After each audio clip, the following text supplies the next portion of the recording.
The Bible is a rich source of customs, laws, societal regulations, and traditions of ancient Israel. Among these, one societal regulation from the text takes center stage in the month of June, the issue of homosexuality.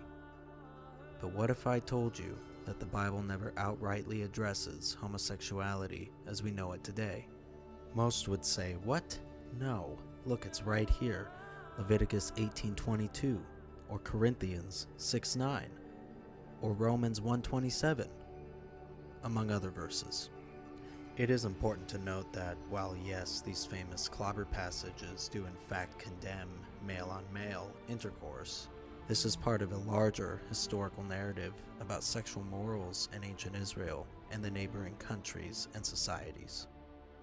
To better understand what the Bible says about homosexuality, or more accurately, two men engaging in sexual intercourse, let us take a look at sexual standards through the lens of the ancient civilizations that influence the biblical narrative. In ancient Southwest Asian cultures, the male patriarchy dominated society. The phallus was a symbol of strength, fertility, and dominance. Semen was considered sacred, and the implementation of circumcision created a consecrated sexual organ that, in the eyes of the ancients, guaranteed fertility. At times, ancient artists depicted male deities with divinely large members, including Yahweh, the God of Israel. As you can see here, a piece of ancient art discovered at Kintillet Ardrud depicts Yahweh on the left and his female consort Asherah on the right. Yahweh has his genitals exposed, and Asherah shows off her breasts. Many literary texts from the ancient Near East describe graphic sexual encounters featuring male deities engaging in solo, queer, or heterosexual activities with their female counterparts. In The Birth of the Gracious Gods, a Canaanite myth, the patriarch of the Canaanite pantheon, El, is seduced by two women who give birth to dusk and dawn. Then we have Enki and the World Order, a Sumerian hymn that illustrates the male god Enki, who created the Tigris and Euphrates rivers through his ejaculation, and the Egyptian tale, the contendings of Horus and Seth. Seth, a trickster, becomes pregnant with Horus's semen with the help of his mother Isis, after Seth ejaculates on Horus in his sleep. While these myths may sound foreign and unrelated to the Bible, we can find many passages in which Yahweh Elohim acts sexually toward his people, Israel. Yahweh is not a chaste being as modern purity culture has shaped him to be. In the biblical texts, Yahweh sexually violates his people through a symbolic adulterous woman. In Nahum 3:5-6, the writer depicts the conquest over Nineveh as a sexual assault from Yahweh. Behold, I am against you, declares the Lord of hosts, and I will lift up your skirts over your face, and I will make nations look at your nakedness, and kingdoms at your shame. I will throw filth at you, and treat you with contempt, and make you to be a spectacle. The symbolic lifting of the skirt is a Hebrew euphemism, meaning sexual assault. Yahweh throws filth at the woman and makes her a spectacle for the nations to stare at. The Bible describes another instance of Yahweh violating a symbolic woman in Ezekiel 16.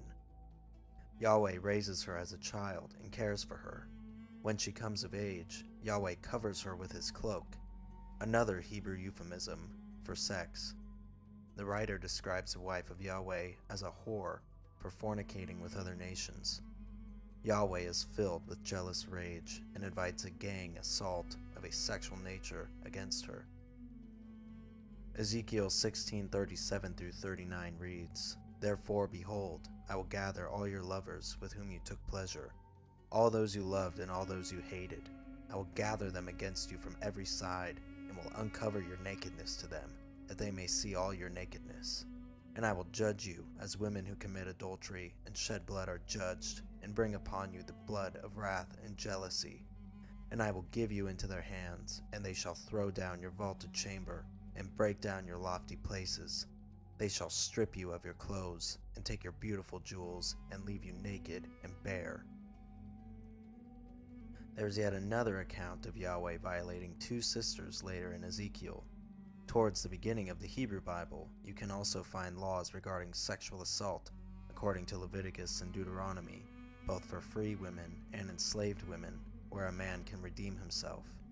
However, Leviticus 20:13 prescribes that the punishment for two men who sleep together is death.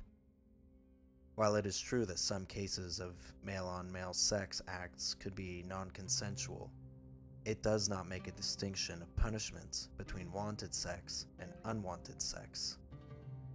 As we can see from the myths that predate the Bible and the biblical texts, sexual ethics were vastly different from our own. Women were treated as second-class citizens, even as property in many cases, and men could do with them physically as they pleased. When it comes to Leviticus, the first book in which the topic of male same-sex intercourse appears, there is a larger narrative the author is trying to convey to his people. According to most scholars, Leviticus, written by the priestly source, was written over many years by many authors. Most scholars would contest univocality within the text, so we already have issues with the book. Many ritual laws in Leviticus are not found anywhere else in the Bible. This text was likely not familiar to the rest of the Israelite society. That is, until the widespread reception of the compiled Pentateuch between the 2nd and 1st century BCE. According to the beliefs of the Israelites, if the land they settled became too contaminated by ritual impurity, Yahweh Elohim would expel them from it. Since the early Israelites and many other ancient people thought that cosmic beings caused world events, it is natural for them to try to keep their God happy by maintaining a pure society, partly by emphasizing the value of fertility, as was the standard in the ancient Near East. Many Christians today use the commandment to be fruitful and multiply as an objection to same-sex couples. However, Yahweh only commands the multiplying of the early patriarchs, Abraham, Noah, and Jacob, who would be the heads of essential lineages. After the 12 tribes of Israel are born, this command is not found again in the entire Bible. The commandment is fulfilled toward the end of Genesis, when Israel rises to prominence. But probably the most common argument you hear when it comes to opposing the LGBT community is God made Adam and Eve, not Adam and Steve. The scathing rhyme is catchy and unfortunately has perpetuated too much harm to account for. However, it isn't exactly true that Yahweh created Adam and Eve, or is the only creation deity. The most obvious answer to this argument is that humans needed to procreate to populate the earth, so they needed the proper anatomy. The second answer is that Yahweh didn't make Adam and Eve. He made Adam and Chava. The Hebrew word in Genesis 2:7 is Adam, which can be translated simply as man or mankind. Genesis 1:27 reads, "So God created man, Ha-Adam, in his image, male and female, he created them." Ha-Adam, or the man or mankind, is ambiguous and likely means all humanity. It's rooted in the Hebrew word Hadamah, which means earth or soil. Eve, or Chava, receives her proper name in Genesis 3:20, and her name can mean life or experience. Until then, she is referred to as Isha, the Hebrew term for woman. Hadam and Chava are created names used by the J-source to convey a poetic tale of the creation of the first humans. So no, Yahweh did not create the beings we consider to be Adam and Eve. We can also find similar creation myths from the surrounding areas. In the Babylonian myth, Enuma Elish, the god Marduk creates humankind from the blood of another god, Kingu.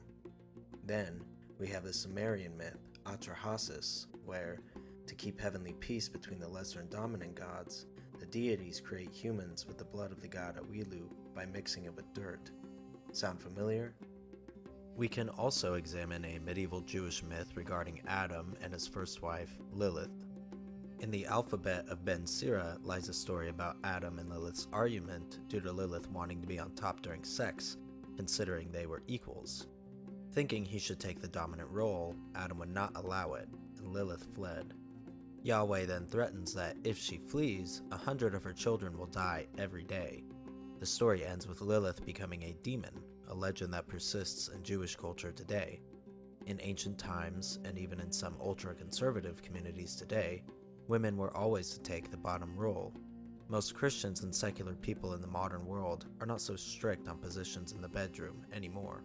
But probably the most essential thing to note here is that Leviticus includes a multitude of laws preceding the ban on male same-sex intercourse that many Christians do not follow. To name a few, you are not to touch a dead animal, as many do when trophy hunting. You are not to eat pork or eat seafood without fins or scales, aka shellfish. A woman is not to attend temple services for about a month after she has given birth to a boy, and about 2 months after she has given birth to a girl. You are not to drink in a holy place or at a temple service. Sorry, Catholics. You are also not to leave your hair unkempt or tear your clothes, so those wearing ripped jeans had better get rid of them.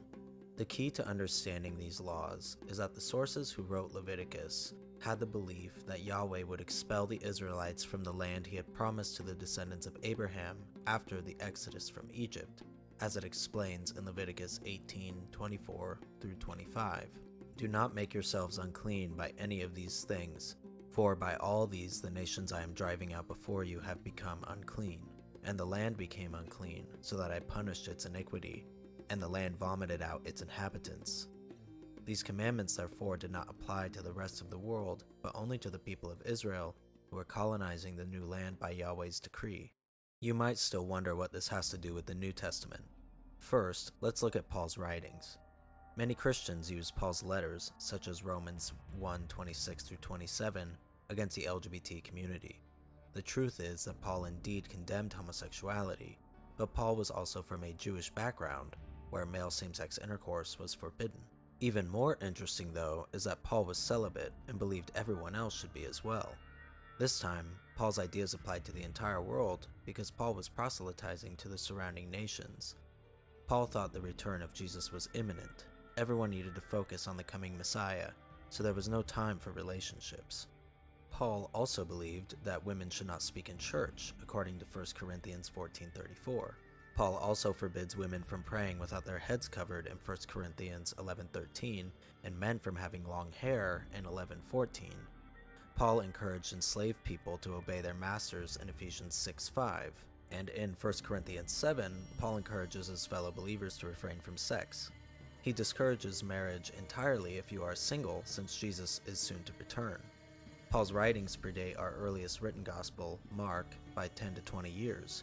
Surprisingly, the Gospels never make mention of Jesus condemning homosexuality. However, he does strongly condemn divorce and remarriage in Matthew 18:8 through 9, labeling it adultery. Shockingly, nearly a quarter of Christian marriages end in divorce, and plenty of believers get remarried. In conclusion, our modern world significantly differs from the ancient Near East in biblical times. Seeing as most modern people don't endorse sexual assault, slavery, or animal sacrifice found in Leviticus, why do so many Christians endorse the discrimination of the LGBT community? The ancient Near Eastern societies didn't have the concept of ambiguous sexuality or gender as we do today. These ancient people tried to make sense of the world and what they thought was divine intervention.